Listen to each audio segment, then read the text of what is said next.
LCR circuit की problem में जब इंडक्टर किसी दूसरे इंडक्टर के साथ कपल्ड हो और ऐसे सिचुएशन में अगर हमें रेजोनेंट फ्रीक्वेंसी निकालना हो तो ये कैलकुलेशन डेफिनेटली आसान नहीं होगा।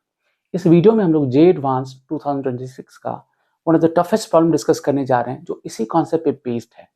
और खास बात ये है कि हम लोग उस पार्ट को पर्टिकुलरली फोकस करेंगे दैट नोबडी टॉक्स अबाउट।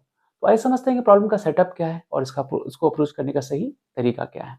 तो आपके सामने एक डायग्राम है। इस डायग्राम में आप देख सकते हो कि यहाँ पर एक इंडक्टर है जिसका लेंथ डी दिया हुआ है। तो डेफिनेटली जो इंडक्टर है वो यहाँ से स्टार्ट हो रहा है और यहाँ इसका एंड हो रहा है, राइट। ये टोटल लेंथ डी दिया हुआ है। इसका जो एरिया ऑफ क्रॉस सेक्शन है वो एस दिया हुआ है और इसका जो number of turns point length है वो कैपिटल एन है, ठीक है। इसके साथ ही एक दूसरा कॉइल है जिसका जो इसके साथ इंडक्टिवली कपल्ड है, जो डॉटेड फॉर्म में आप देख रहे हो। इसका जो एरिया ऑफ क्रॉस सेक्शन है वो एस बाई टू है, जो लेंथ है वो डी बाई टू है और जो number of turns point length है वो टू एन है। टू जो कैपिटल में यहाँ पे दिया हुआ, number of turns point length को यहाँ पे कैपिटल एन में दिया हुआ, राइट। यहाँ पे कैपेसिटर है जिसका कैपेसिटेंस सी है, ये एक एसी सोर्स है यहाँ पे दिया हुआ, ठीक है। और ये इसके साथ इंडक्टिवली कपल्ड है और साथ में दिया हुआ है कि where D square is very very large as compare to S. हम लोग इसको डिकोड करेंगे, इसका क्या मतलब है, राइट। अब यहाँ पे आप देख सकते हो, यहाँ पे लिखा हुआ कि the ends of this smaller coil, मतलब ये जो डॉटेड में आप देख रहे हो, coil are connected with each other by an insulated conducting wire. तो ये एक अलग सर्किट है और ये कंडक्टिंग वायर से कनेक्टेड है सेपरेटली, राइट। तो इंडक्टिवली कपल्ड है प्लस इसका जो सर्किट है वो अलग है, ठीक है ना। और जो लार्जर कॉइल है उसका इंडक्टेंस एल दिया हुआ है, कैपिटल एल ये मेंशन है। और यहाँ पे मेंशन है कि neglecting edge effects and all the ohmic resistance the resonant frequency of the circuit is. और हमारे पास चार ऑप्शंस है, चारों ऑप्शन एल और सी के फॉर्म में है, right. Where L is the inductance of larger coil and C is the capacitance, ठीक है। सो आई होप जो लैंग्वेज है क्वेश्चन का वो क्लियर है, ठीक है। हम लोग बात करते हैं ऑब्जर्वेशन की, राइट। तो अगर आप ठीक से देखो इंटायर क्वेश्चन को, ये आपको लग रहा होगा कि यहाँ पर एक जो नॉर्मल हम लोग एलसीआर सर्किट यूज करते हैं उसमें एक एडिशनल इंडक्टर को कपल कर दिया गया, राइट। तो ऑफ कोर्स इससे सिचुएशन थोड़ा चेंज होगा डेफिनेटली। तो ये हमारा फर्स्ट ऑब्जर्वेशन है। दूसरा ऑब्जर्वेशन क्या है कि D square is very very large as compare to S. ये क्या इंश्योर करता है, या आप ऐसा भी कह सकते हो कि D is very very large as compare to root under S. मतलब कुल मिला के ये है कि ये जो इंडक्टर है ये लार्ज, मतलब ये इसका जो लेंथ है बहुत ज्यादा है एज कम्पेयर टू इसका एरिया ऑफ क्रॉस सेक्शन के रेस्पेक्ट में। इससे क्या इंश्योर होगा कि इसके अंदर जो भी मैग्नेटिक फील्ड हम लोग लेंगे वो यूनिफॉर्म लेंगे, राइट। तो ये इंश्योर करता है यहाँ पे, ठीक है। अब आते हैं तीसरा पार्ट जो यहाँ पे लिखा हुआ कि neglecting edge effects. Edge effects का कहने का मतलब क्या होता है, हमें पता है कि इंडक्टर के एंड में जो मैग्नेटिक फील्ड होता है वो यूनिफॉर्म नहीं होता, नॉन यूनिफॉर्म होता है। तो हमें उस एज इफेक्ट को इग्नोर कर देना है, ठीक है। फिर यहाँ पे एक और चीज मेंशन है कि ओमिक रेजिस्टेंस को हमें इग्नोर करना है, ठीक है। अब इस चीज को समझने के लिए कि यहाँ पे ओमिक रेजिस्टेंस को इग्नोर हमें हमें क्यों करना चाहिए, पहले हमें समझना पड़ेगा कि हम हमारा जो नॉर्मल जो एलसीआर सर्किट होता है वहां पे क्या हिसाब होता है। तभी हम इस टर्म्स को समझ पाएंगे कि ये यहाँ पे मेंशन क्यों है, ठीक है। तो पहले हम बात करते हैं कि जहाँ पर एक सिंपल इंडक्टर है, एलसीआर सर्किट है, जो एक रेजोनेंट जो एसी सर्किट से कनेक्टेड है। तो वहां पर इक्वेशन लोग कैसे लिखते हैं और वहां पे क्या क्या हो रहा होता है, ठीक है ना। तो आप देखो एक नॉर्मल अगर हम एलसीआर सर्किट की बात करें, ठीक है ना, तो वहां पर क्या होता है, ये मेरा एल हो गया, ठीक है, ये सी हो गया, ये आर हो गया, ये मेरा एसी सप्लाई है। लेट से किसी इंस्टेंट पे इसका पोलैरिटी प्लस है, ये माइनस है, तो ये मान लेते हैं वी मेरा V naught sine omega T है। और यहाँ कुछ करंट लेट से आई फ्लो होता है, राइट। ये एल है, ये सी है, ये आर है। तो यहाँ अगर मेरे को यहाँ पर किरचॉफ लगाना हो, केवीएल लगाना हो, ऐसे अगर हम घूम जाएं तो कैसे लिख सकते हैं, कुछ घूमोगे तो v minus L D I by D T, right, inductor के across, minus Q by C capacitor के across, minus I R resistance के अक्रॉस, राइट। ये जीरो हो जाएगा, राइट। या आप ऐसा भी कह सकते हो कि जो v होगा ये मेरा vl हो गया, ये vc हो गया, ये vr हो गया। तो आप ऐसे भी लिख सकते हो vl plus vc plus vr, ठीक है ना। ये हम ऑलरेडी हमें पता है ये चीज।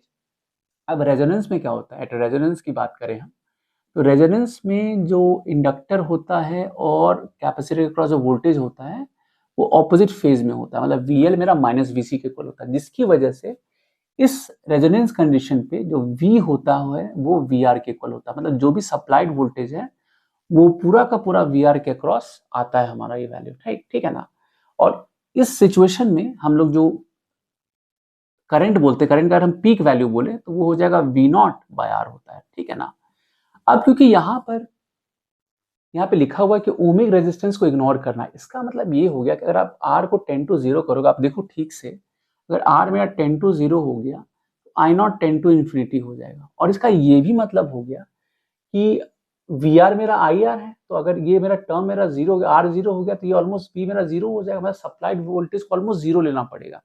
अब ये बहुत जस्टिफाइड नहीं लगता है, मतलब अगर ये कंडीशन हम नहीं भी लेते तो भी यहाँ पे कोई इशू नहीं था। इशू इसलिए नहीं था क्योंकि देखिए रेजिस्टेंस के क्रॉस क्या होता है ना, लॉसेज होता है, ऑफ कोर्स पावर लॉसेज होता है, ठीक है ना, I²R के फॉर्म में।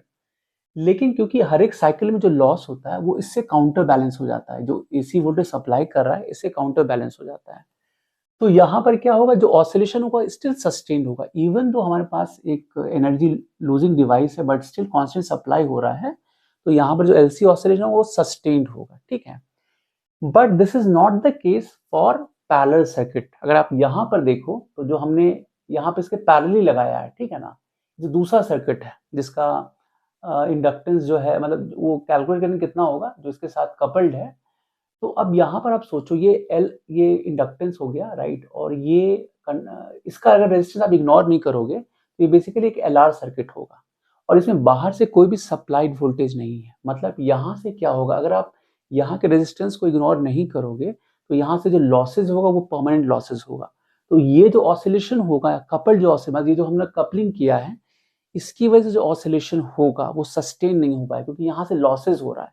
तो उस लॉस को इग्नोर करना जरूरी है। एंड आई थिंक क्वेश्चन का जो इंटेंट था बेसिकली इसका जो एक्टिव रेजिस्टेंस था उसको इग्नोर करना था। तो यहाँ पर आप नहीं भी करोगे, जो लार्जेस्ट सर्किट है यहाँ पे इग्नोर नहीं भी करोगे तो भी कोई फर्क नहीं होगा, ठीक है ना।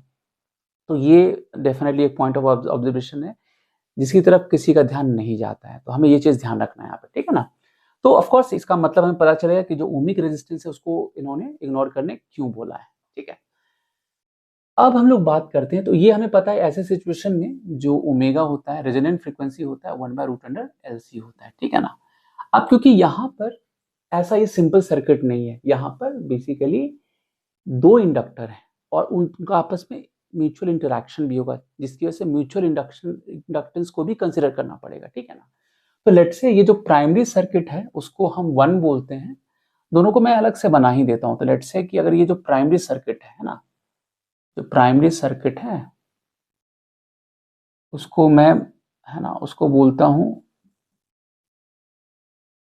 इसको 1 बोलता हूँ, और जो सेकेंडरी सर्किट इसके साथ है जो कपल्ड है उसको लेट्स से हम लोग, है ना, इसके साथ जो कपल्ड उसको अलग से मैं ड्रॉ करता हूँ, वो इसके साथ ही कपल्ड है बट, है ना,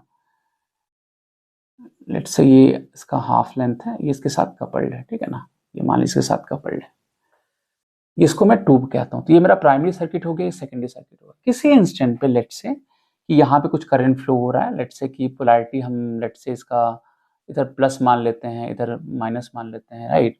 तो जो करंट फ्लो होगा है ना, या लेट्स से इधर प्लस मान लेते हैं, इधर माइनस मान लेते हैं, ठीक है, कुछ भी आप मान सकते हो। जैसे हमने यहाँ पे क्या किया था, इधर प्लस लिया था माइनस लिया था, तो ठीक है, कोई दिक्कत नहीं है, यहाँ पे ऐसे मान लेते हैं। तो यहाँ पे करंट मेरा इस तरीके से यहाँ पे लेट्स से I1 फ्लो होता है, ठीक है ना। अब क्योंकि यहाँ पर di/dt आता है हमारा, जब हम इक्वेशन लिखते हैं di/dt आता है, तो अब डिपेंडिंग कि आप di/dt इंक्रीज करा डिक्रीज करा उसके अकॉर्डिंगली यहाँ पर करंट फ्लो होगा। तो मान लेते हैं कि di/dt इंक्रीज कर रहा है, तो यहाँ जो करंट होगा इस तरीके से, di/dt इंक्रीज करने का मतलब क्या होगा कि इसके थ्रू जो फ्लक्स होगा वो इंक्रीज करेगा, तो इसमें करंट इस तरीके से फ्लो होगा जो ओरिजिनल फ्लक्स को ये घटा सके। तो अकॉर्डिंगली ये जो करंट का हमने डायरेक्शन लिया है उसी हिसाब से हमें लेना पड़ेगा। हालांकि ठीक है, यहाँ मैथमेटिकली वो जस्टिफाइड हो जाएगा, मैथमेटिकल फॉर्म में जब लिखो तो ऑटोमेटिकली वो जस्टिफाइड हो जाएगा, मैं आपको दिखाऊंगा अब इस चीज को। बट आप मान के चलो कि इसमें जो भी सेंस होगा, करंट का इस वक्त जो भी फ्लो हो रहा है, इसमें सेंस ऐसा होगा जो ओरिजिनल फ्लक्स को घटा सके, अज्यूमिंग कि di1/dt मेरा ग्रेटर देन 0 है, ठीक है ना। अगर हम ये मान के चलते हैं तो ऑफकोर्स यहाँ से di2/dt जो होगा वो लेस देन 0 होगा। हालांकि इस चीज को हम मैथमेटिकली भी अभी दिखाएंगे, ठीक है ना। अब इसके लिए अगर मेरे को इक्वेशन लिखना पड़े इस सर्किट के लिए, और लेट्स से ऐसे घूम जाए हम लोग, है ना, और इसका हम अभी रेजिस्टेंस भी कंसीडर करने थे, इससे कोई दिक्कत नहीं होगा, रेजिस्टेंस कंसीडर कर लेंगे तब भी कोई दिक्कत नहीं है यहाँ पे, ठीक है ना। तो यहाँ जो इक्वेशन बनेगा वैसे लिखेंगे, तो v जो होगा v हो जाएगा -L। अच्छा, यहाँ पर हमें अब इंडक्टेंस को भी डिफाइन कर, इसको इंडक्टेंस को भी डिफाइन कर लेते हैं। लेट्स से ये L1 है, ये L2 है, ठीक है ना। तो हम लोग क्योंकि L1 L2 को देखना पड़ेगा, प्लस इसका जो म्यूचुअल इंडक्टेंस है उसको भी देखना पड़ेगा, उसका वैल्यू क्या होगा। सो L1 की बात करें तो L1 होता है म्यू नॉट, है ना, n स्क्वायर बाय v। यहाँ पे n ये ध्यान रखना है, ये number of turns point length होता है। यूजुअली हम लोग स्मॉल n से डिनोट करते हैं, बट यहाँ क्वेश्चन में कैपिटल N हमें लेना है, ये मेंशन है, ठीक है। तो इनटू ये वॉल्यूम होता है, ये हमें पता है, तो म्यू नॉट n स्क्वायर, और वॉल्यूम हो जाएगा area of cross section into d, ठीक है ना। इसको हमने L कहा है, ये क्वेश्चन मेंशन है, ये जो वैल्यू है ये L मेंशन है क्वेश्चन में। अब L2 की बात करें तो L2 कितना होगा, म्यू नॉट, यहाँ पे number of turns point length जो है वो 2n है, ठीक है ना, 2n है। एरिया ऑफ क्रॉस सेक्शन का S/2 है, और जो लेंथ है वो भी D/2 है, ठीक है। तो है ना, यहाँ पर डेफिनेटली जो ये d square greater than s दिया हुआ, ये क्या इंश्योर करता है कि अंदर में जो मैग्नेटिक फील्ड होगा वो यूनिफॉर्म होगा। ये लार्ज सोलेनॉइड वाला केस हो गया, तो अंदर में जो भी आप मैग्नेटिक फील्ड लोगे वो यूनिफॉर्म लेना है आपको, ठीक है, ये इंश्योर करता है, ठीक है। तो आप देखो यहाँ पे ठीक से, तो ये 4, ये भी 4 करोगे तो अगेन ये भी mu naught n square s into D, ये भी L के इक्वल ही आ गया। अब हम लोग कैलकुलेट करेंगे म्यूचुअल इंडक्टेंस। तो लेट्स से अगर जैसे लार्जर कॉइल, इसमें करंट I1 फ्लो हो रहा है और इसमें I2 फ्लो हो रहा है, तो मेरे को यहाँ पे निकालना है म्यूचुअल इंडक्टेंस। तो अगर हम लिखें कि म्यूचुअल इंडक्टेंस, तो ये हो जाएगा phi2/I1 हो जाएगा। नहीं, ये बेसिकली हो गया mutual inductance of 2 due to 1, है ना। हालांकि हमें पता है कि आप M21 बोलो या M12 बोलो, दोनों सेम होता है, ये ध्यान रखना है। बट यहाँ पर हम लोग जो है करंट फ्लो करा रहे हैं, जैसे इसमें फ्लो हो रहा है उसकी वजह से इसमें इंड्यूस हो रहा है, ठीक है ना। तो म्यूचुअल इंडक्टेंस भी निकाल लेते हैं। अब phi2 जब निकालोगे ये कितना हो जाएगा, तो आप देखो जैसे फ्लक्स जब आप निकालोगे तो इसका टोटल नंबर ऑफ टर्न्स आपको लिखना पड़ेगा। तो ये कितना हो जाएगा, तो टोटल इसमें नंबर ऑफ टर्न्स 2n था, है ना, इनटू इसका जो लेंथ है वो d/2 है, राइट, d/2 है। तो d/2 total number of turns हो गया, इनटू करेंगे magnetic field, b into cross section करना है, तो b हो जाएगा म्यू नॉट, है ना। ये मैग्नेटिक फील्ड कौन प्रोड्यूस कर रहा है, जो लार्जर सर्किट ये प्रोड्यूस कर रहा है, राइट। और ये कितना होगा, ये होगा mu naught n into I1 हो जाएगा, ठीक है ना। ये हमें पता है number of turns point length n दिया हुआ, कैपिटल N दिया हुआ है, इंटू I1। और एरिया ऑफ क्रॉस सेक्शन जो लेंगे वो स्मॉलर का लिखना है, क्योंकि ये phi2 है, इसका फ्लक्स हम देख रहे हैं। तो ये S/2 इंटू ये होगा, इसका अगर आप देखें तो जब एरिया आप लिखोगे तो ये b हो गया, और इसका S/2 दिया हुआ है, S/2 हो जाएगा, right, and divided by I1। तो आप देख सकते कैंसिल आउट कर लो, और यहाँ आप देखो ठीक से, देखो ये भी कैंसिल आउट हो जाएगा। So mu naught n square d into S/2, मतलब देखो ठीक से, तो mu naught n square d S/2, और mu naught n square d into S L था, तो ये बेसिकली L/2 हो गया। मतलब कुल मिला के देखो तो कंक्लूजन क्या है कि L1 और L2 दोनों ही L होगा, और जो म्यूचुअल इंडक्टेंस M12 बोलो या M21 बोलो एक ही बात होता है, ये हमें पता है, ये रेसिप्रोसिटी थ्योरम से आता है, इज इक्वल टू L/2, ठीक है ना, ये L/2 हो गया। अब हम लोग लिखते हैं यहाँ का इक्वेशन, इसके लिए हम लोग इक्वेशन लिखते हैं। तो अब क्या होगा, जब आप इक्वेशन लिखोगे इसका, है ना, तो कैसे लिखोगे, तो पहले जो लार्जर कॉइल है उसका इक्वेशन लिखते हैं। तो यहाँ पर क्या होगा, इसका इक्वेशन लिखोगे तो यहाँ पर क्या होगा कि ऐसे घूम जाओ, तो लिखोगे v minus L di1/dt, right, inductor के क्रॉस हमने लिख दिया, और इसका म्यूचुअल इंडक्टेंस भी कंसिडर करना है। तो इसको लेट से जो M12 है, ये मेरा बेसिकली ये M है, इसको आप M कह सकते हो, राइट। तो माइनस M, है ना, और ये होगा di2/dt, क्योंकि ये म्यूचुअल इंडक्टेंस की वजह से लिख रहे हो। तो जब इसमें I1 फ्लो हो रहा है तो इसका जो म्यूचुअल इंडक्टेंस है उसको भी कंसिडर करना पड़ेगा। अब क्योंकि इसमें जो करंट है I2 फ्लो हो रहा है, तो M इंटू di2/dt लिखना पड़ेगा, माइनस ये हो जाएगा, लेट्स यहाँ पे चार्ज जो है कुछ एम्पियर और Q/C, है ना, और यहाँ पे माइनस I इंटू आर, हमने यहाँ पे इग्नोर नहीं किया, हमने रेजिस्टेंस लेके रखा है। आप नहीं भी लोगे तो कोई फर्क नहीं पड़ेगा आंसर में, बट जस्ट फॉर अंडरस्टैंडिंग हमने इसी फॉर्मेट में इसको रखने की कोशिश की है, ठीक है ना। अब यहाँ दिक्कत क्या आ रही है कि देखो ये I1 में है, ये I2 में है, तो क्या हम समहाउ I2 को I1 के टर्म में रिप्रेजेंट कर सकते हैं, तो इसका आंसर है यस। और ये कहाँ से मिलेगा, हम ये दूसरे सर्किट से मिलेगा, यहाँ से मिलेगा। इसमें जब आप KVL लगाओगे तो यहाँ पे आप क्या लिखोगे, अब यहाँ पे इंडक्टेंस और कैपेसिटेंस दोनों को कंसिडर करना, तो माइनस L2 di2/dt ये तो होगा ही, साथ में माइनस M di1/dt होगा, क्योंकि यहाँ जब आप म्यूचुअल इंडक्टेंस करोगे तो इस सर्किट की वजह से यहाँ पे लिखोगे, इसलिए यहाँ पे माइनस M × di1 हमने लिखा है /dt। ये लिखने का तरीका है from the concept of mutual inductance, ठीक है। तो यहाँ से आप देख सकते हो di2/dt जो है ये हो जाएगा माइनस ऑफ M/L2, और L2 मेरा L के इक्वल ही है di1/dt। अब जैसा मैंने आपको पहले ही बताया था, आप देख सकते हो कि अगर ये इंक्रीजिंग है, ये di1/dt इंक्रीजिंग है, ये नेगेटिव साइन ये डिक्रीजिंग हो जाएगा, तो ऑटोमेटिकली ये जो करंट होगा एडजस्ट करेगा, ताकि जो भी फ्लक्स अगर इंक्रीज करे तो उसको घटाने की कोशिश करेगा, डिक्रीज करेगा तो उसको बढ़ाने की कोशिश करेगा, तो मैथमेटिकली भी जस्टिफाइड है। अब ये वैल्यू हमें 1 में रख देना है, राइट। तो क्या होगा हमारे पास v - L di1/dt, राइट, और माइनस M di2/dt यहाँ से रखोगे तो माइनस ऑफ M/L di1/dt आ जाएगा, ठीक है ना। बाकी सब as it is minus q/c minus IR = 0, ठीक है ना। अब यहाँ पे रीअरेंज कर लो, ये तो हट गया हमारा, एलिमिनेट हो गया।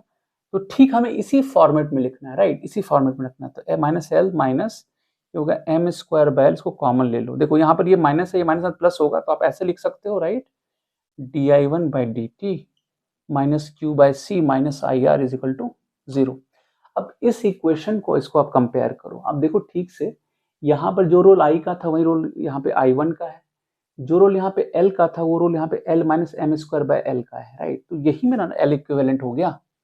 बाकी आप देखो तो बिल्कुल एज इट इज चला, minus q/c minus IR, minus यहाँ पे I1 × R है, राइट, माइनस I1 × R है, राइट, माइनस I1 × R है, यहाँ भी I1 × R हो जाएगा, ठीक है। तो आप देखो बिल्कुल पैरेलली चल रहा है, सिर्फ मेरा जो L है वो L इक्विवेलेंट से रिप्लेस हो गया। अब सिंपली आपको क्या करना है, L इक्विवेलेंट को लिख देना है यहाँ से, ठीक है। तो बिल्कुल पैरेलली चल रहा है हमारा।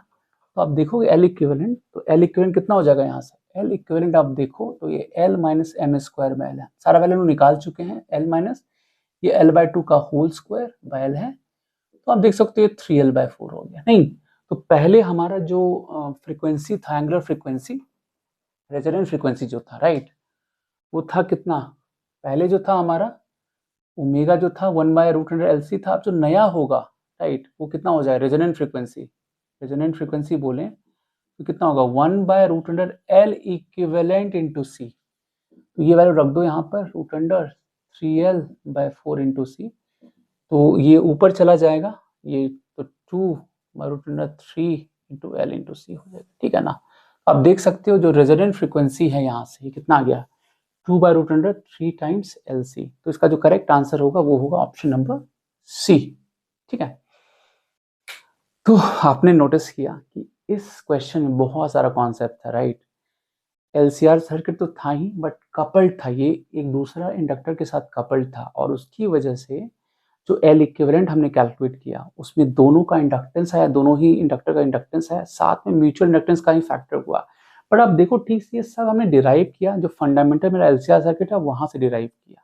बट ऑफकोर्स आपको इंडक्टेंस का वैल्यू निकालने आना चाहिए, म्यूचुअल इंडक्टेंस कैसे निकालते हैं वो वैल्यू निकालने आना चाहिए, तभी आप इसको L इक्विवेलेंट निकाल सकते हो, ठीक है।